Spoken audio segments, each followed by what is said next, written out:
Hi there, this is Max from Iridescent Color, and this is a demonstration and walkthrough of the Split Tone Pro version 2 DCTL. And we're going to have a look at all the sliders and features in this DCTL, as well as the different workflows that are possible. And we're going to start off with the classic workflow. As you can see, we've got 3 nodes here. We've got our DRT. This could be $24.99. It could be OpenDRT. It could be a CST. You could also do this in a color managed workflow in Resolve. We've got our split tone upstream of the DRT, and then upstream of that we have the tone curve. And it's usually a good idea to have the tone curve before the split tone, just because the compression in the shoulder and toe of the tone curve can actually undo some of what we're trying to do with the split tone. So let's have a look at all the sliders. The first slider is relatively self-explanatory. If you increase this, you increase the overall strength of the split tone effect. And you're basically always, we can show the curve here to see this a little bit better. You're always increasing both the high and the low split at the same time. And this means even with one slider, you can see the settings here are relatively reasonable. You can get a split tone effect very, very quickly. The second slider now balances the strength of the highlight tint versus the shadow tint. So all the way to the left, you can see the highlight tint slowly disappears and we only get this cool push in the shadows. On the other hand, all the way to the right, we only get the warm push in the highlights and no cool push in the shadows. And you can obviously just balance these out where you would like them to be. The next 2 sliders are hue sliders, and for those it makes sense to turn on these swatches. And for now, we're just going to have a look at these first 2 swatches here, the left one being the shadow hue and the right one being the highlight hue. So as you can see, you don't have to have this kind of 180-degree difference between the 2 hues. You could choose, and sometimes this is a really beautiful look, for example, to have the highlights also skew cool. And then you can see we have this kind of neutral middle section where the skin tones live. And then we've got a cool push in the shadows and another cool push in the highlights. And this is maybe reminiscent of some Fuji print stocks that have this naturally. And I really like this look, but a lot of the time you're probably going to want to stick with something warm for the highlights and something cool for the shadows. And then what's new in this DCTL is we've got another peak hue shift. And what this does is as we climb up the tone scale here, we can shift the highlight hue a little bit, so that this is basically the hue of our higher midtones and this is the hue of our peak highlights. And so we can just get a little bit more of a non-linear kind of effect, where as we climb up the tone scale, we're also getting a little bit of a bend in this tint, which can make it feel even more nuanced and natural and give us a little bit more control over the split tone. So these next 2 sliders, subtractive low and subtractive high, what these mean is, as you can see, you always get, if you hover over it, you also get tooltips. Automatically, if you don't change anything, you get a little bit of balance between a luminance preserving split all the way to the left and a completely subtractive split all the way to the right. You can see this crunches up our shadows a little bit, which usually looks good, but sometimes you might want it to be a little bit more neutral, and then you can have it all the way to left. That way your luminance is preserved and you only get that tint.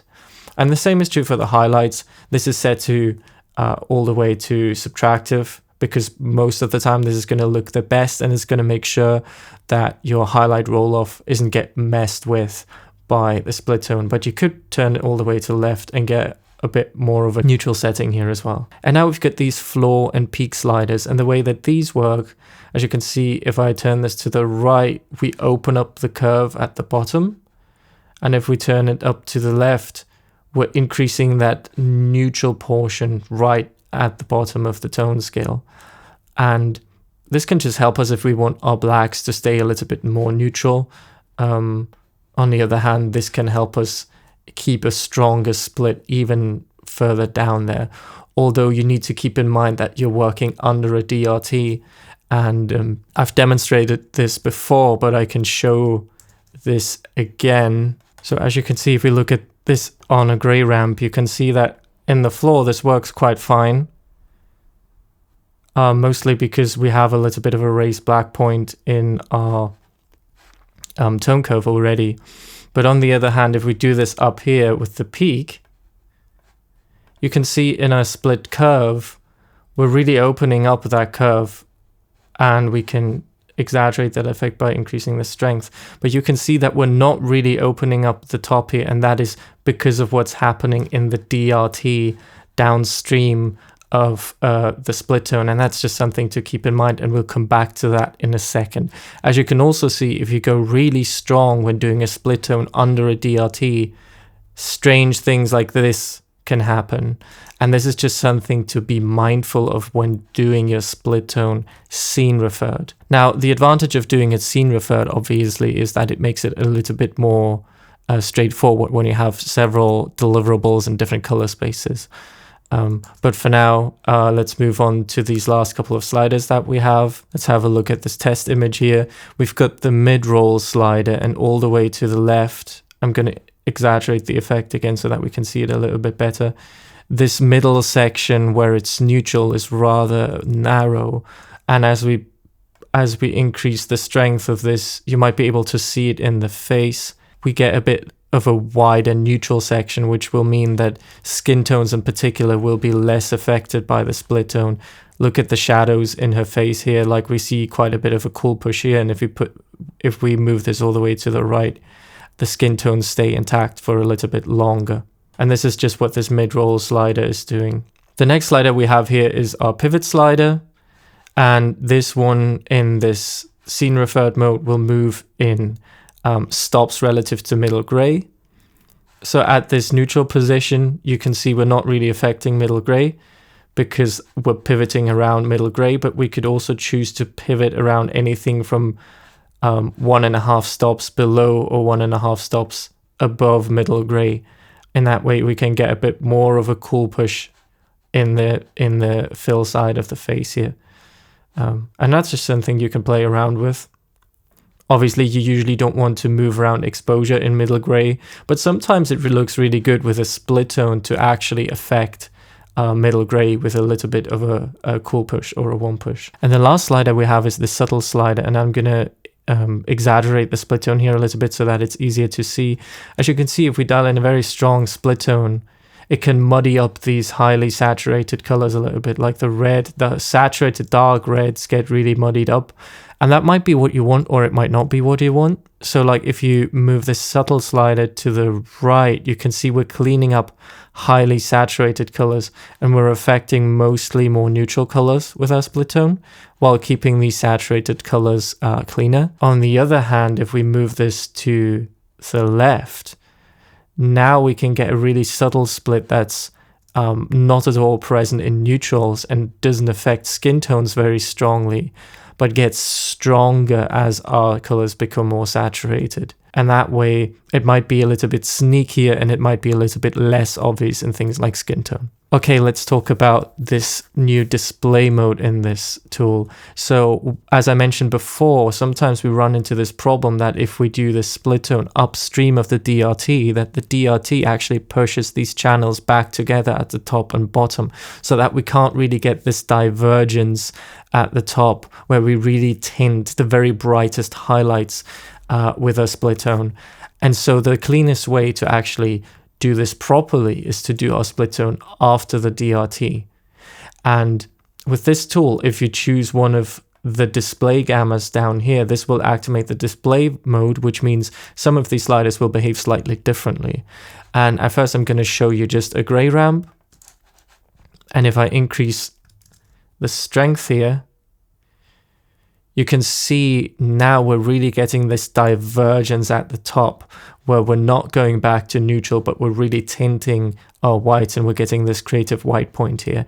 And that would be a reason, for example, to use this in display mode. And you can also see that just is cleaner there down in the shadows. And if we have a look at what that looks like on an image, now you can see we really get this tint in the highlights. Now we're not having neutral whites, but we're very specifically choosing our white point to be whatever it is in our swatches down here.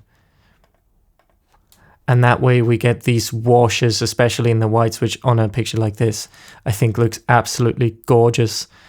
And this is something that's really only properly possible if you do it downstream of the DRT. As you can see, there are some differences in how these sliders behave. You can see we have this open type of curve all the time, and this peak slider will just not do anything. The floor slider will still be able to get us neutral blacks, but we cannot open it at the bottom just because this would be unsafe if we're already working on a formed image. What we can do, however, and this is really what you would like to do a lot of the time, is go to your tone curve, and if you want more of a color push in your shadows, you can just increase the black point here. Sorry, this looks a little bit funky with both of the curves on. Let's just turn this off for a second. If you increase the black here in your tone curve, you're basically pushing this, and we can see this on the waveform here as well. You're pushing this into that tinted portion of our split tone, and as we go further up, we're diverging more and more, and that's how we get this kind of color push into the shadows as well. And that is just how the workflow works if you choose to use this post DRT. Because as you can see, this can give you really beautiful, really gorgeous results. And in a lot of ways, this is a lot cleaner than doing it scene referred, although it can need a couple of extra steps if you need several deliverables in different color spaces, of course. So that was just a quick overview over all the features and workflows possible with this new Split Tone Pro version 2 DCTL. If you have any more questions, please don't hesitate to reach out either in the comments or via email. And I thank you so much for watching, and I'll see you again very, very soon.